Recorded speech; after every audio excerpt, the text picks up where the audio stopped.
Hello ladies and gentlemen, today we're back in War Thunder and I thought I'd talk about my favourite nation to actually play at rank 4 and arguably, in my opinion, the best. It's pretty much a toss-up between them and the French at the moment, but I feel like the French are going to wean with time once people figure out how to actually deal with them. So the nation I'm talking about is Britain. Britain has some of the best vehicles in the game at rank 4, and we're going to go through some of the reasons why this is. But first of all, I do want to talk about some criteria. So when I say rank 4, obviously rank 4 across every nation is slightly different in the BRs that they use.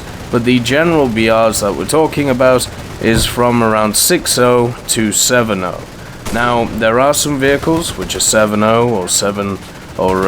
basically 7.0, which are rank 5, such as the Jagdpanzer 4.5, or 5.7, rank 4, such as the Sturmil, the St. Mark 1, and so forth, but the general pattern of rank 4 is around about 6.0 to 7.0. So that is the criteria for talking about what rank 4 vehicles I see in the game. So let's go through some reasons why the British are the best at what they do. The first one is obviously the guns that they have available on their vehicles. The St. Mark 1 in itself with the 17 pounder is a wonderful gun to have, and also on top of that it does have access to the Sabre round, which obviously makes it a hell of a lot easier to kill pretty much anything and also get up to them. The FV4202, the St. Mark 3 and the Carnarvon all have the same gun, which is exactly the same as the Charioteer's gun, the tank destroyer, and I believe they all have access to the Sabre round as well, the Shot Mark 3. Now this is probably one of the best Sabre rounds at its BR in game. 285mm of penetration with around about 1400 meters per second muzzle velocity means that at pretty much every range this is an incredibly accurate gun with a lot of penetration behind it. When the British were first introduced, one of the scariest things for many German tankers was the fact that this Sabre round existed. Even though it didn't do a lot of damage, it meant that their Tiger IIs were not invulnerable anymore. It meant that they couldn't just take head-on engagements and hope to win. And now we're seeing that at an even larger race because of other things that have been added to the game. So the gun itself, on the majority of the medium and heavy tanks, is very good.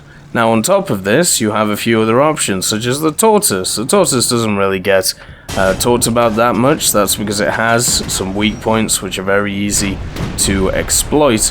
But the 94mm, first of all, has a wonderful noise to it, and also is just a massive round which pens 243. And also, if you want that bit of spice in your life, you of course have the FV4005, the Barn, with the 183mm QFL4. This is one of the funnest weapons to use in game with its hash. You basically just lob what seems to be a house at the enemy, and hope that when it hits, it does a lot of damage. Sometimes you get unlucky and it hits a turret ring, or it hits just the gun, but a lot of times you will see the enemy tank just disappear. Now obviously I don't class the Barn as a very good vehicle, but at least it gives that entertainment value that some of the nations don't have. If we want to extend out the idea of rank 4 to 7.0, you also have the Vickers MBT, and of course the Centurion Mark 10. This adds in the 105L7. Now these two machines have exactly the same gun on them. They have access to Sabo and Hesh stock, which, well, when Hesh was good, was very nice, but also with the Sabo they can pretty much penetrate anything they face. They were one of the few nations that when the IS-6 was at a lower BR could deal with it effectively with its Sabo. Yes, sometimes it would still bounce, but the majority of the time they could still take them on head-on and hit the turret cheek to annihilate what was in the turret, which made them incredibly formidable. Now, on top of this high penetrating, high velocity gun, What you also have out of most of these vehicles is decent mobility. Now, I don't want to say the best mobility, because obviously that goes to the French and also stuff like the RU-251 and some of the American light tanks, but they have good enough mobility for medium tanks, and even the Carnarvon being labeled as a heavy tank. It's pretty much a heavy tank just in name, because it does have the maneuverability of a medium tank. It would be nice if they changed that to a medium tank, since something like the Vickers is also labeled as a medium tank. The Cent Mark III is exactly, or actually slightly heavier than the Carnarvon, but the Carnarvon is still labeled a heavy tank, weirdly enough. The Cent Mark X is definitely heavier than it. So yeah, that is just something to take into account. But mobility is definitely there for these vehicles, and it isn't the best, but it isn't the worst. It is satisfactory. The only one which struggles with it is the FV4202, which obviously has issues with its reverse, basically because of the chassis it's on. So yeah, that is one thing you have to watch out for. At the same time, maneuverability of the actual vehicles, what I mean by this is the turning, when it comes to the turrets and when it comes to the hull itself, and also general terrain maneuverability. They do have a lot of it as well. Pretty much every vehicle has dual drive, and what I mean by that is each track can they can operate independently of each other, so when you turn, one track can go backwards and the other track can go forwards, meaning that the whole vehicle itself turns, making it faster than if only one track is doing it.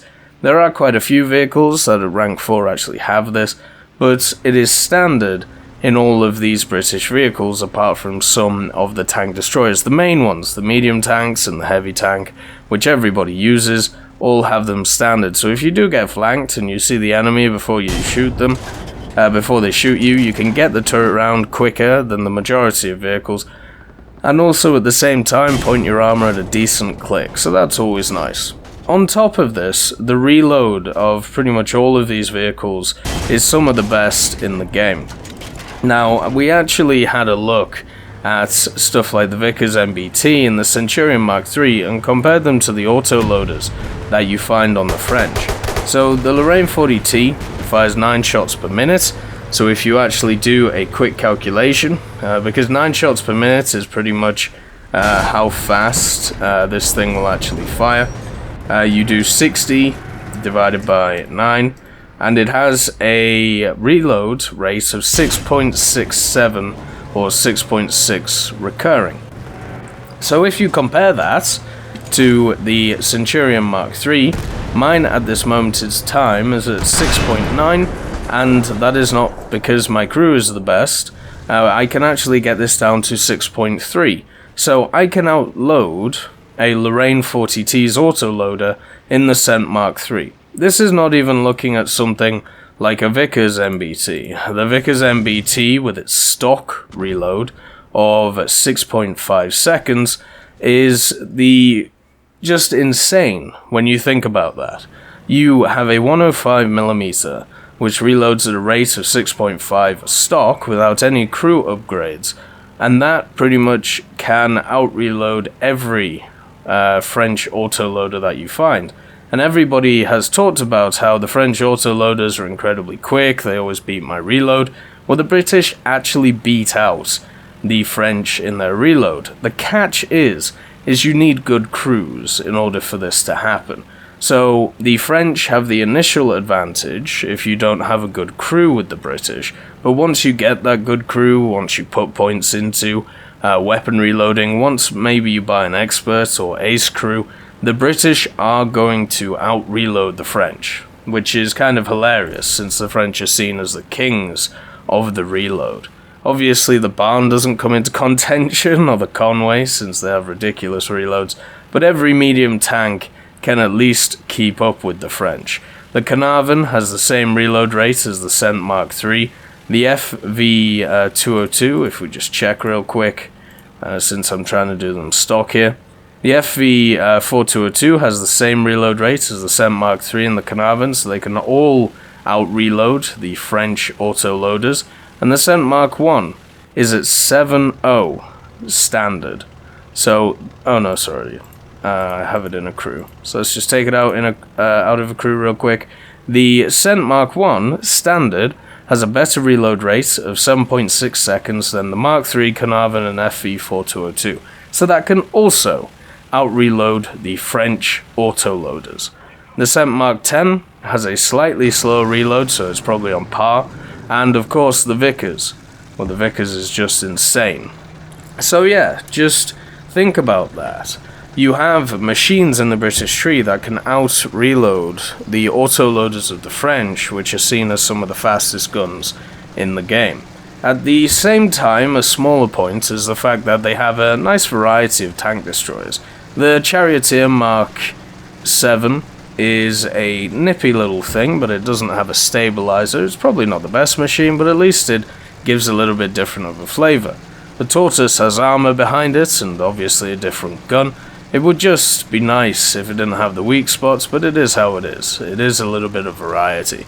And then the Barn, of course, at 6.7 is one of the funnest vehicles in game if you know how to aim it, or you're a little bit patient, waiting for the enemy to push you so you can just hit them in the face. On top of this, the nice variety of tank destroyers, you also have smoke launchers for all of your medium and heavy tanks. So from the Cent Mark 1 to the Mark 10, the FV4202 to the Vickers, all of these machines have smoke launchers on them, and they were some of the first machines which were actually given the smoke launchers. Now I know a lot of people probably don't use smoke launchers, but they are tactically very useful. I have done a few videos in the past talking about their use in game and how to use them. Pretty much I like to use them more proactively, where a lot of people use them defensively. I like using them cornering off an area of the map and then being able to push around said area and catch the enemy out, because they don't know if I'm behind the smoke or they don't know if I'm flanking.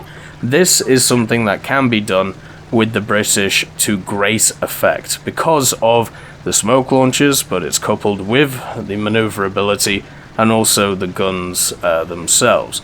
On top of the standardization of the smoke launchers, you also have a standardization of the stabilizers. The 4202, Mark III, Carnarvon, Mark 10 and Vickers all have stabilizers, meaning that firing on the move is one of the most joyous experiences that you can do. And coupled with the incredibly fast reload and decent mobility of these machines, it creates a great package of being able to move forward aggressively against a lot of tanks which do not have these things. One of the issues that a lot of heavy tank drivers, IS-6, T-34, Tiger 2Hs, what they ran into when stabilizers were introduced was a lot of British tanks which were incredibly quick at peeking corners because they didn't have to wait for their gun to stabilize, it was already stabilized itself. And that trend has kept on throughout the time that the stabilizers have been around. And now, with a lot of French vehicles come out without stabilizers but autoloaders, a lot of people are realizing the use of the stabilizer, especially when being aggressive and pushing around corners and going after people. It pretty much means that you always have the ability to get the first shot off, and as long as you're quick about it, that initial 1 or 2 seconds of engagement, which are so important, it means you can be the king of it every single time. On top of all of this, if we just move from tanks to air, because obviously ground forces is a mixture of not just the ground, but also the air forces. The air domination that the British get around this BR is second to none. And the reason for this is because the Griffin Spitfires, the Tempest Mark II, the Sea Fury if you want to throw it in there, and then the Hornet and also the Wyvern S4.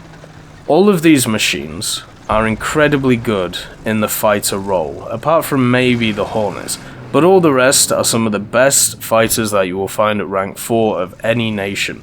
The Mark 24 Spit and the Mark 22 Spit are only overshadowed by jets, and also on par with the P-51H in my honest opinion. I think it's a really, really fun battle when those two go against each other. But the Griffin Spits in the ground realistic mode, which favors more maneuverability over energy fighting, are completely dominant in what they can do. Meaning that if the British get off to a good start in a match, they have the air superiority incredibly quickly, since they have these wonderful fighters. On top of this, the fighters themselves can easily win the air domination war, and also can carry a lot of ordnance. Every Griffin Spitfire, the Tempest Mark II, and also the Sea Fury FB-11 can all carry a very good set of secondary weapons, including rockets and also bombs. The Sea Fury can carry a little bit less, but it's still good. The Hornet can carry a decent amount, and the Wyvern can obviously carry a lot. So all of these machines make it so you win the air war, and on top of that, can influence the ground war in a big way. And there aren't many machines from other nations that can do this. The Germans have fighters which are good in the air, generally not around 6-7, but then you have the Me-262s coming in. The Russians struggle in the air-to-air combat, but are pretty good at the ground-to-air. The French, obviously, are just Americans, and the Americans have very good air-to-ground, but their air-to-air struggles because of it, whereas Griffin Spits aren't as weighed down by the bombs that they have. So, on top of the ground war being aggressive, stabilized, fast reload, good Sabo, good Hesh, all of these wonderful things, the air war is always going to be dominated by the British as long as they get enough planes in it. And the attackers, the Hornets, the Wyvern, just to back up this stuff. So those are the main points why the British are are the best nation at rank 4, at least in ground, and I definitely think the conversation for air is up for debate as well. I would personally put them at the best, but I understand why people would want to go for other nations. They do still have some weaknesses that need to be addressed, and the weaknesses pretty much come down to vehicle choice. First of all, there isn't really a good AA that the British get. From 4.7 to 7.7, there is a massive gap. And even though the Crusader AA Mark I is at 4.7 and rank 4, I don't necessarily believe it is a rank 4 vehicle, even though it's listed as one. It is not a good vehicle in the AA sense, and it is not a great vehicle in the AA to ground sense, so something like a ZSU 57-2. It is overshadowed by some of the additions to the game, such as the AMX-13 DCA-40, which is sat at exactly the same BR, and just is better in every way. It would be nice if the British got a vehicle around 6.0 or 6.3 for AA. There are a few around, but they're not competent, and probably wouldn't be very good in that position. A lot of people will mention, of course, the Skink. The Skink itself, I don't think, is a 6.0 vehicle or anywhere near, but at least it would be better than the Crusader AA Mark I. On top of this, we've seen the rise of the light tank or the scout vehicle, mainly down to the French and the Americans at the rank 4 level. The Germans obviously have the RU-251 as well, and we have seen a rise in something like the Object 906 at 7.0, but that's not down to its scouting abilities, that's down to its insane gun, reload, and of course stabilizer, which is another machine which can outload the French autoloaders by quite a hefty margin, to be honest. So, obviously light and scout tanks are going to play a larger role in the game as we go on, and therefore I think every nation should be able to have one, or at least one at every level. And the British are struggling. I don't think they even have one scout tank which is available to them in any of their tech tree, which is incredibly sad. They do have light tanks in rank 1, but at rank 1 they are not labeled as light tanks, they are not labeled as scout tanks, they're just labeled as light tanks. So hopefully in the future we see a few added. Now my pick for this would be the FV-101 Scorpion. Now, I think a lot of people would be kind of scared of this vehicle being added just because of its potential power. It is an incredibly quick, incredibly small piece of kit, and it basically would mean, I don't think it would take over rank 4, but it is massively competent enough to be able to fit into that bracket of 7.0 or 6.7, to be able to be run with stuff like your Carnarvon or stuff like your 7 Mark 10 and Vickers MBT. The Vickers MBT I think is worse though than the Mark 10, just as an overall comparison. Its armor is really not very good, and pretty much all you have is a very fast reloading gun. So the FV-101 Scorpion is a light tank which is able to go at around about 87 kilometers an hour. It is also amphibious, but it does need a kit, a flotation kit, in order to be amphibious, and it has the L23A1 76mm rifled gun. It is able to fire HESH, HE, smoke, and also canister rounds. It has a coaxial 7.62mm on top of it. And then if you want to go at a higher BR, there was a 90mm version made. There was 32 of them, and there was only, well, it wasn't as successful because, well, to be honest, they didn't really need it. One of the main requirements of the Scorpion was that it was able to be dropped from aircraft, and that's why it was made out of such light materials, and why it doesn't have a lot of armor on it. It is only 7.93 tons. This is an incredibly light vehicle for what it is. On top of it, the engine that it used was a Perkins diesel with 195 horsepower, so it wasn't exactly the beefiest engine, but because this machine was so light, it didn't really require it. So therefore, what you have in this vehicle is a perfect mix of what you want out of a light tank.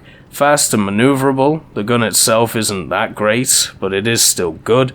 The 76mm with HESH will be able to knock out guns quite effectively, but with the recent nerfs to HESH, it won't be that useful. It doesn't have a ton of crew, so once it gets hit, it will die.